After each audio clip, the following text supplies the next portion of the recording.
అంబేద్కర్ గారు జయంతి సందర్భంగా 134వ జయంతి సందర్భంగా అందరికీ కూడా ఈ జయంతి వేడుకలు చేసుకోవాలనే ఏకైక ఉద్దేశంతో ఇక్కడ రావడం జరిగిందండి.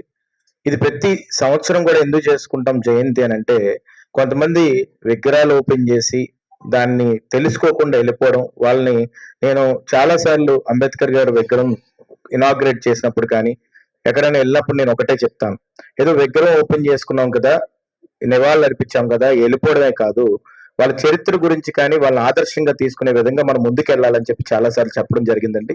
చెప్తే దాంట్లో ఏంటంటే ముఖ్యంగా ఇందాక మన బ్రదర్ చెప్పినట్టు ఎక్కడ కాంప్రమైజ్ అవ్వకపోవడం, జీవితంతో కాంప్రమైజ్ అవ్వకపోవడం, అంటే నెవర్ గివ్ అప్ అంటారు. అంటే ఎప్పుడు కూడా వెళ్తున్నప్పుడు ఎన్నో కష్టాలు వస్తాయి, ఆటుపోట్లు వస్తాయి, ముళ్ళదారి వస్తుంది, ఏమొచ్చినా కానీ వెనక్కడుగు వేయకుండా ముందడుగు వేయాలి అని చెప్పి ఆయన జీవితాన్ని మనకు ఆదర్శంగా ఉంచి వెళ్ళిన వ్యక్తి డాక్టర్ బిఆర్ అంబేద్కర్ గారు. ఆయనే కాదు, ఆయన సతీమణి రమాబాయి, ఆమె ఈరోజు మహారాష్ట్రలో అయితే దేవత కింద కొలుస్తారు. ఎందుకంటే ఈయన చదువుకుంటూ కష్టాలు అనుభవించుకుంటూ ముందుకెళ్ళి రాజ్యాంగాన్ని రాయాలని ఒక ఆశయంతో వెళ్తే, ఆమె జీవితాన్ని త్యాగం చేసేసి మొత్తం పిల్లల్ని చూసుకోవడానికి ఆమె మహారాష్ట్ర ప్రజలకి ఆదర్శంగా నిలిచింది. అంటే ఇద్దరు దంపతులు కూడా దేశం మొత్తానికి ఒక ఆదర్శంగా ఉండాలనే ఒక ఫుట్ ప్రింట్స్ వదిలి వెళ్ళారు. ఆయన చనిపోక ముందు కూడా ఆయన దగ్గర ఉన్న 50,000 60,000 పుస్తకాలతో లైబ్రరీ ఓపెన్ చేసి ఒక యూనివర్సిటీ ఓపెన్ చేసి దాంట్లో మళ్ళీ పిల్లలు చదువుకోవడానికి సబ్సిడీ వచ్చి ఇలా చేసి ఆ యూనివర్సిటీని ఏర్పాటు చేసుకొని ఆయన చనిపోయారు తప్ప ఇంకో విధంగా కాదు.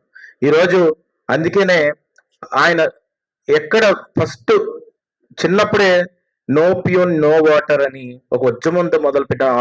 ఆయన 6వ క్లాస్లో ఉన్నప్పుడే నో ప్యూన్ నో వాటర్ అనే ఒక ఉద్యమంతో స్కూల్లోనే మొదలుపెట్టిన వ్యక్తి కాంప్రమైజ్ అవ్వకుండా ఆ రోజుల్లోని సుమారుగా ఏ మాత్రం ట్రాన్స్పోర్ట్ సిస్టమ్ కూడా లేని రోజుల్లో షిప్పుల్లో ప్రయాణం చేసిన రోజుల్లోనే కొలంబియా యూనివర్సిటీ అంటే ఈ రోజుకి కూడా నేను అప్లికేషన్ పెట్టినా కానీ కొలంబియా యూనివర్సిటీకి ఎవడు దరిదాపులకు వెళ్ళలేడు. అలాంటి కొలంబియా యూనివర్సిటీలోని చదివి LSE London school of economics అని చెప్పి లండన్ స్కూల్లోని అక్కడ బ్రిటిషర్స్ ఆ టైంలో పాలించిన సమయంలో అది కూడా ఎంతో మంది ఇక్కడ అన్టచబిలిటీ ఫాలో అవుతున్న ఇండియాలోని ఒక మహారాజు మనకి ఆయనకి సహకరించడం వల్ల ముందుకెళ్తే LSE London school of economics లో కూడా ఆ రోజుల్లోని క్యాస్ట్ మీద థిసిస్ చేసి ఇప్పటికీ బుక్స్ అక్కడ పెట్టి అదే LSE స్కూల్లోని తెల్లోలు పాలించిన రాజ్యంలోని ఆయన విగ్రహం పెట్టించుకున్నాడంటే ఎంత గొప్ప వ్యక్తి అనేది ఒకసారి మనం ఆలోచించుకోవాల్సిన అవసరం ఎంతైనా ఉంది.